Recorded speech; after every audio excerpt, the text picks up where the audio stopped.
C'est le monument le plus célèbre de France et l'un des plus visités. Mais est-ce vraiment en grimpant la tour Eiffel qu'on en profite le plus? Vous avez peut-être le vertige? Vous n'aimez pas les longues files d'attente? Vous craignez de tomber sur un ascenseur en panne ou sur la fermeture d'un étage?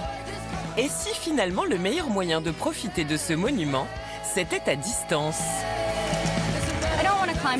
Je ne voulais pas monter trop d'escaliers. Et puis la meilleure vue, c'est d'ici. Et cette touriste n'est pas la seule à le penser. Comme dans cet hôtel, l'un des plus proches du monument, où les équipes préparent l'ouverture du rooftop pour la saison. La Dame de Fer, elle fait 50% du travail. Nous, on a juste à faire le reste. Le monument est l'atout majeur de nombreux événements. Le plus exceptionnel de ce début d'été, c'était le Paris Eiffel Jumping. Le Champ de Mars, complètement transformé pour une compétition de saut d'obstacles au pied de la tour. Elle attire les plus grands champions, comme Jessica Springsteen, la fille du chanteur. C'est rarissime les compétitions en ville. Et avec cette vue, c'est incroyable. Mais en parent célèbre, impossible de battre Virginie Coupéry-Eiffel. C'est l'arrière-arrière-petite-fille de Gustave Eiffel. Elle a fondé cet événement. On n'a jamais eu un village aussi grand. On a quand même 249 chevaux cette année, ce qui est un record. Et 6 étoiles en cuisine, où la chef Hélène Darroze a imaginé le menu d'un repas de gala qu'elle viendra superviser. Ouais, fleur de sel dessus, hein. Elles sont un peu fades. Ouais. Mais comment s'organise un tel concours en plein milieu de Paris? Découvrez les secrets des événements qui rendent la tour Eiffel plus moderne que jamais. Pour admirer la Dame de Fer, quoi de mieux qu'une balade en bateau? Un peu cliché? Pas ici. Ce navire, le seul amarré pile en face du monument, n'est pas comme les autres. Alors monsieur, bonsoir. Bienvenue à bord. Welcome on board. Avec plaisir. L'accueil se fait d'abord par le capitaine en personne. Welcome on board. On est dans le rêve. On va chercher des petits détails qui vont faire qu'on va passer un bon moment tous ensemble. Petit détail, pour grand nom, ce bateau c'est l'un des restaurants d'Alain Ducasse. Sûrement le seul où la vue fait concurrence aux assiettes. Et le tour Eiffel derrière, c'est top.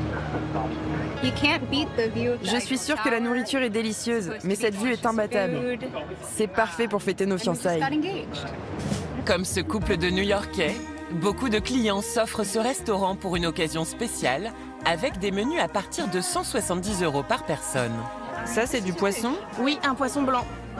Eh bien, je prendrai le poisson blanc. Le navire part pour 2 heures de croisière. En salle, les clients ne sentent même pas le bateau démarrer. Très bien, je te remercie. Sur les tables, rien ne bouge. Du haut de sa cabine, le capitaine y veille. On est environ à 7 km/h. Notre but, c'est d'accompagner la fourchette du client. On ne va pas plus vite. Service, s'il vous plaît. Il ne faudra pas renverser les plats qui sortent ici d'une véritable cuisine. C'est la seule sur la Seine à Paris. Dans les autres bateaux, les plats sont seulement réchauffés ou assemblés. Ici, tout est fait sur place par le chef Jean-Philippe et sa brigade. Ça marche, 5 couverts, 5 AB, je réclame. À suivre 4 pagres, un fenouil, à suivre 3 pâtés, 2 cookpots. À suivre 3 demi-homards, 2 demi-bars et pour terminer 4 demi-bœufs à point, une demi-volaille. Et avec ce départ à heure fixe, la centaine de passagers passent tous commande au même moment. On a un peu tous les bons qui sortent plus ou moins en même temps. Après, on a le même fonctionnement qu'un restaurant classique. Une différence quand même. Ici, la cuisine est située sous le niveau de l'eau. Aucun accès sur l'extérieur, aucune fenêtre.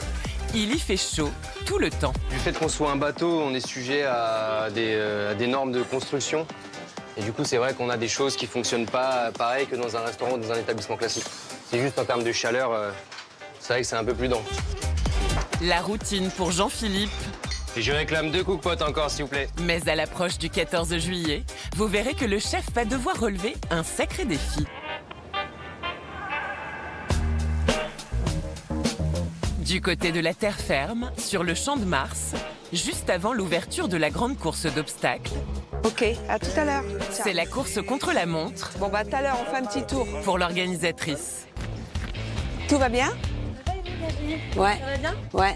Vous êtes prêts à ouvrir à 14 h, c'est ça? Oui, normalement oui. Parce qu'à 14h, c'est ouvert au public, là. Hein. C'est un peu le stress parce que on ouvre dans quelques heures. Virginie Coupéry-Eiffel s'assure que tout le monde est prêt. Hello, welcome to Paris. Vraiment tout le monde. Oui, tu es fière. Alors? Fière, l'arrière-arrière petite-fille de Gustave Eiffel l'est aussi. Elle va bien, elle? Oui, elle est ravie. Devant cet événement qu'elle a fondé il y a 11 ans. On réintroduit les chevaux dans la ville, comme ils étaient autrefois. Il faut savoir que le Champ de Mars, c'est une terre de cheval. Elle a été un hippodrome, elle a été un centre d'entraînement pour l'école militaire. Un sacré défi, transformer l'un des plus grands jardins de Paris en terrain de saut d'obstacles. Combien t'as mis de sable en plus? 300 tonnes. Putain, ah bah ça se voit. Hein. C'est un sol qu'on a créé avec du sable, des fibres. Et le taux d'humidité est hyper important. C'est ce qui va donner de la fermeté pour que les chevaux puissent frapper le sol. Bonjour. Avec ce cadre unique, l'événement attire les meilleurs cavaliers et chevaux venus du monde entier. Ça, c'est le cheval du Cheikh Al Thani. Ils arrivent en camion, une centaine en tout. Tout se passe bien? On est vivant. La vraie problématique, c'est de pouvoir garer ces camions-là. C'est ça. Tu les as bien emboîtés les uns dans les autres? On essaie de les mettre les uns sur les autres, mais ça passe pas. C'est vraiment un Tetris. Virginie espère attirer cette année 30 000 visiteurs, à qui elle réserve de belles surprises.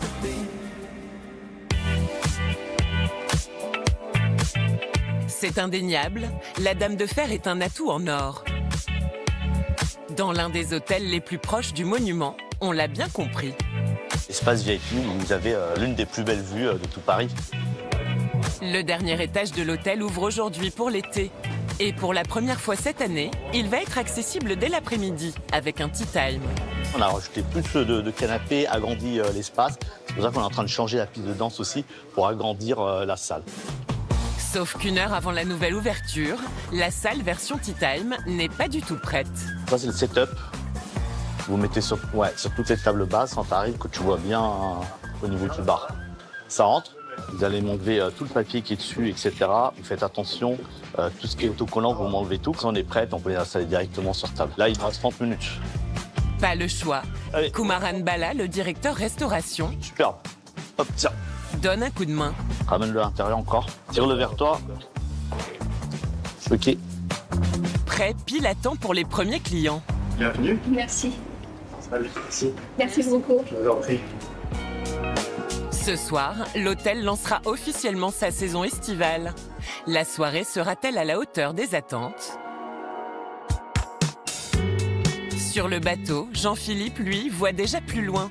Il se prépare pour le 14 juillet et son feu d'artifice tiré depuis la tour, le moment fort de l'été.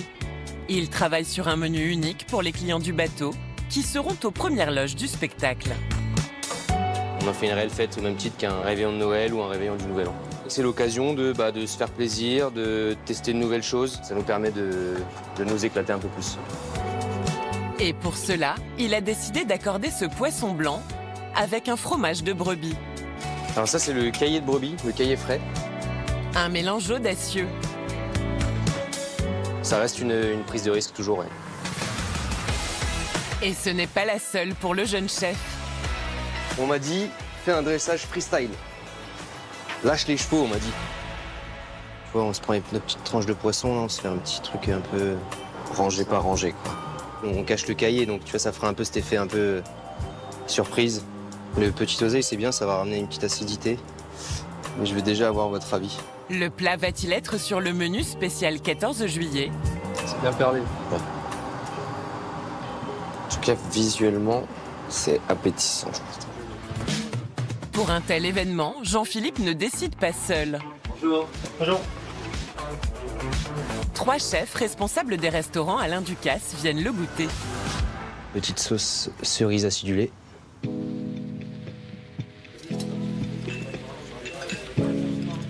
De longues secondes de suspense. Ouais, c'est très bon. Il y a un juste équilibre avec le côté gras du fromage de brebis, l'acidité de la cerise. Le côté fumé du poisson est très agréable. C'est plutôt très bien équilibré. Le plat aura bien sa place sur le menu d'exception à 700 €, servi juste en face du feu d'artifice. À côté, sur le rooftop de l'hôtel, il y a déjà les premières étincelles. Les clients profitent d'une soirée avec vue exceptionnelle. Danseuses, DJ, champagne et cocktails.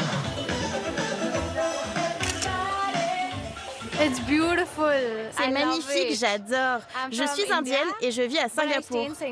Je suis venue exprès pour être sur ce balcon, pour cette vue. Du côté du Paris Eiffel Jumping, la compétition a commencé. L'événement attire comme toujours de nombreuses célébrités comme Carla Bruni et sa fille Giulia, Gérard Jugnot ou Charlotte Casiraghi. Tous invités à un dîner de gala avec un menu imaginé par la chef multi-étoilée Hélène Darroze. Hélène, ça va? Et toi? Ouais. Ça va aller? Oui, ouais. Bah, je sais pas, il me tarde de voir comment il fait chaud là-bas, quoi. Ce jour-là, il fait plus de 30 degrés à Paris. Et c'est encore pire dans la cuisine de l'événement, installée sous une tente. Bonsoir, messieurs. Ouais. C'est vrai que c'est pas comme à la maison, hein. C'est une cuisine qu'on a construite et voilà, il faut se débrouiller parce que ce qui va être difficile à gérer là, c'est un peu la chaleur. Mais bon, on va faire avec, hein. Ça aussi, il faut que ce soit vraiment froid parce que quand il est froid, ça se tient bien. La table est recouverte de glace carbonique à moins 18 degrés. T'en sors une par une et tu as toujours une poche de carboglace ou t'as la barquette. Les écrevisses ont une chance d'éviter le coup de chaud. Mais pour en être sûr, il va falloir que le service soit très rapide. Après, surtout, il faut leur montrer comment verser, quoi. La chef donne les dernières consignes. Là, on a le ici. Ouais. Parfait. Chacun sait ce qu'il a à faire, hein. Une pluche, une fleur, une feuille. Il faut être organisé, hein, pour des événements comme ça, il faut être très organisé. Un dîner de gala dans un cadre exceptionnel. Aucun doute, 136 ans après sa construction, la Tour Eiffel offre toujours un panorama époustouflant.